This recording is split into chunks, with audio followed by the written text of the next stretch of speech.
Hi there, this is David and welcome to the 7 Virtues of RPGs. This is a companion video to the 7 Deadly Sins of RPGs, which you can find a link to in the video description. Well, in the Sins video, I showcased what I felt to be horrible aspects of many RPGs. Here, I'm going to be doing the opposite and providing an overview of the little things that some RPGs do that just really make me love them all the more. So, come and join me for some positivity for a change. Number 1. Character interaction. Early RPGs really didn't have any character interaction to speak of, instead focusing strictly on the overarching story of good versus evil, but my, how things have changed since then. The interaction started off small on the SNES, with characters quite simply just talking to each other, and that was revolutionary in and of itself. But then, it really started to take off when the Tales series hit the scene. The optional skits that solely focused on the relationships between characters really allowed players to relate more with their party. And the skits don't have to be heavy, they can just be your characters showcasing their personality by bickering over small minutiae. Their direct competitor, Star Ocean, saw this and did something similar with Private Actions. More recently, the Trails series debuted, which just oozes character interaction.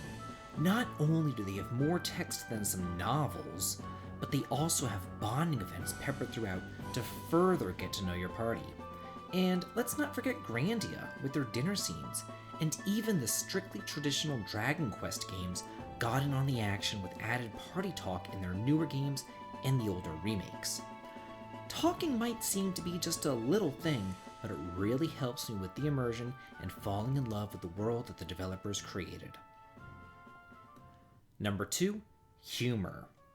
Sometimes saving the world with 4 generic heroes against an evil king can get pretty boring, so it's nice when the designers spice it up with just a little bit of humor. Sometimes it's just puns or jokes that just kind of break things up, like the Mario and Luigi series really shines at this. All the games feature goofy, self-referential humor that often makes fun of the Mario series in general. Other times, the entire game could have a humorous twist like Earthbound or Okage, where everything is just so off-the-wall zany you can't help but laugh. Other times, developers like to employ a comic relief character like Jansen in Lost Odyssey. He never fails to crack a joke in the most trying of times. I kind of like when games just don't take themselves too seriously. It adds a bit of levity to an otherwise serious story. Think Lunar, for example. You're engrossed in this overarching story of revenge, kidnapping, and betrayal, yet your characters never miss an opportunity to take a dig at one another or say something shady to the NPCs around them. Grandia never ceases to make me smile too. The towns are just overrun with quality NPCs that Justin and the gang continually poke fun at. Humor can also take a bad game, such as Black Sigil, and elevate it to cult status. Personally, no matter its shortcomings, I love the little gem. Number 3. The progression system. There's something to be said about games where you can truly grow and become stronger. I think that's why I like RPGs so much as compared to, say, a typical Mario or Kirby game, where you're just as strong at the beginning of the game as you are at the end. Games like Secret of Mana, Dragon Warrior 4, Earthbound, and Chrono Trigger may be classics, but once you play them, there's really not much else that you can do. And as they do say, variety is the spice of life. So I love games that let you switch it up with each playthrough. So gaining levels, spells, and equipment is just the tip of the iceberg here. I'm really not talking about that. Instead, I want to feature games that go above and beyond with simple, easy to understand progression systems like Final Fantasy V and many Dragon Quests, with their fantastic job systems, which not only adds a deep layer of strategy to the battle system, but also allows for heaps of replay value and self-imposed challenges if you so desire. The newer Dragon Quest games with their weapon tree systems do this as well. I especially love how forgiving Dragon Quest XI is with it, and if you make a mistake, you can just reset, unlike Dragon Quest VIII where you're completely screwed if you mess up. Tales of Grace's F might not be everyone's favorite, but I really liked it, just for the sheer amount of titles that you could earn, which in turn allowed for stat increases and new abilities. Well done systems like these are what really takes an RPG to the next level. Number 4. Plot twists and great storylines. When I first started playing RPGs on the NES, I really wasn't expecting much in the way of story. You got a bit at the beginning, then a little bit more towards the end, with the majority of it either being left to your imagination or actually just written out in the instruction manual. But the SNES took storytelling to an entirely new direction. There are so many classic RPGs that I can spoil here, so get ready. I remember being on the edge of my seat the first time that I played through Final Fantasy IV, watching Cecil burn Mist to the ground, redeem himself atop Mount Ordeals, rescue Rosa, get betrayed by Kain, and then find out that Golbez is his brother. What a ride that was! Or what about when Terra turned into an Esper and flew off? Or when Kefka succeeded in destroying the world? I guess I was lucky to play Chrono Trigger in an age before the internet, going in completely blind and not knowing what it was about. I remember that Christmas morning, being absolutely shocked when Chrono was thrust into the past and Marl's life is in danger because of it. I played through all day long and I got to the trial, where my mind was similarly blown by how everything I did at the fair actually mattered, and then afterwards being tossed into the future. Everything about it was just so well done. And how about later whenever he dies? Or when she dies, for that matter?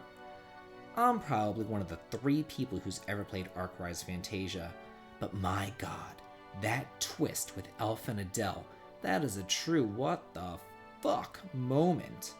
Then there's the Trails series, where twists, turns, and great storytelling and cliffhangers are the series' bread and butter.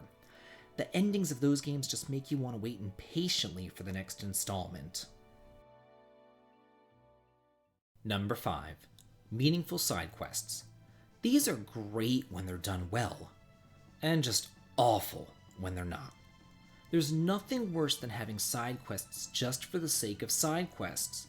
Things like go kill 10 of some monster or collect 20 leaves adds no value to the game. It's just mindless busy work, and I do tend to skip those entirely. The Tales series can be pretty hit or miss with this.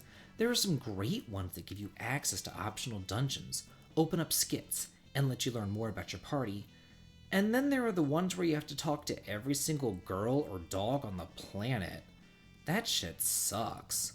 But where did the side quests go in Berseria? It feels like they were dropped completely, and I don't want that either. Meaningful side quests that add character development or provide more in-game lore is where it's at. Let's look at some of the most well done, like those in Chrono Trigger.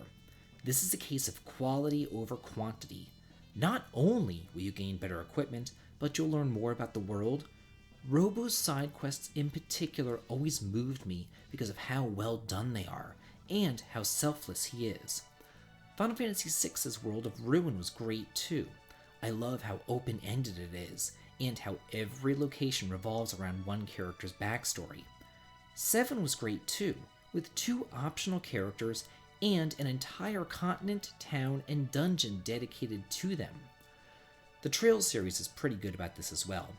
Even if the quest seems to be not related to the overarching story, it's nice to get the character development associated with the quests. Number 6. More bang for your buck. What do I mean by this? Well, when you beat a typical action game, that's kind of it. Yeah, you can play it again, but it's just more of the same. Not in a JRPG, though. I've already spoken a bit about this whenever I went over the skill progression systems and how they can add replay value. But many games nowadays have built-in post-game content or New Game Plus, which I believe was first introduced in Chrono Trigger, and it was a revolutionary concept to replay a game with all your levels, and then go and kick the crap out of the final boss whenever you wanted to at the end of time to get alternate endings. Chrono Cross did the New Game Plus as well, but it also added in Fast Forward, extra bosses, and over a dozen endings. As far as post-game dungeons go, I'm pretty sure that Dragon Quest V was the first to introduce that, and, speaking of that game, choosing your wife gives built-in replay value as well. Then there's cool concepts like Lufia 2's Ancient Cave, where it's not required and it's not post-game, but it is damn fun to complete, and if you beat it twice, it opens up the gift mode, where you can choose which characters tackle the labyrinth. And what about Lunar 2? After beating the game, you load up your save, and then you have an entire epilogue to play through, where you revisit your companions and go through one last adventure. Then there's Dragon Quest IX with its grottos. You could conceivably play that game until the end of time. If you're into strategy RPGs, pick up Disgaea. Between the item worlds, X dimensions, super bosses, and bad endings, there's tons to do in that quirky series. And finally, our last virtue, number 7, the sense of exploration. There's nothing more disappointing to me than discovering that your new RPG has a point-and-click world map. Yeah, it allows for fast travel, but it takes away all the sense of exploration and discovery when the game is just towns and dungeons. And what about games like the Trails series, where it's all just interconnected zones without fast travel at all? Backtracking and side questing can really become a chore there. But in the early days, RPGs all had wonderful, huge, sprawling world maps full of hidden secrets, summons, treasures, towns, and dungeons. Think about finding Duncan's house in Final Fantasy VI, or Mirage Village in 5. How about the Capsule Monster Grottos in Lufia 2? None of these actually show up on the map, but a diligent explorer will find them. Skies of Arcadia was fantastic in this respect. The world was your oyster, and you can explore it all in the varying elevations to find discoveries and map the cloudscape. It slowly opened up to you as you advanced and upgraded your airship. Sadly though, it does seem like the world map is falling by the wayside, but there are glimmers of hope. The Xenoblade series has absolutely enormous maps along with discovery points, which not only give you rewards for finding, but also double as quick travel points. It's always nice when you're rewarded for going off the beaten track. Maybe you find a treasure on the world map, encounter a rare Pokemon, or find a hidden passage. Well, that's it for my 7 virtues of RPGs. What are your favorite things about the genre? Sound off in the comments, and if you like this, please like, comment, and subscribe, and have a good day.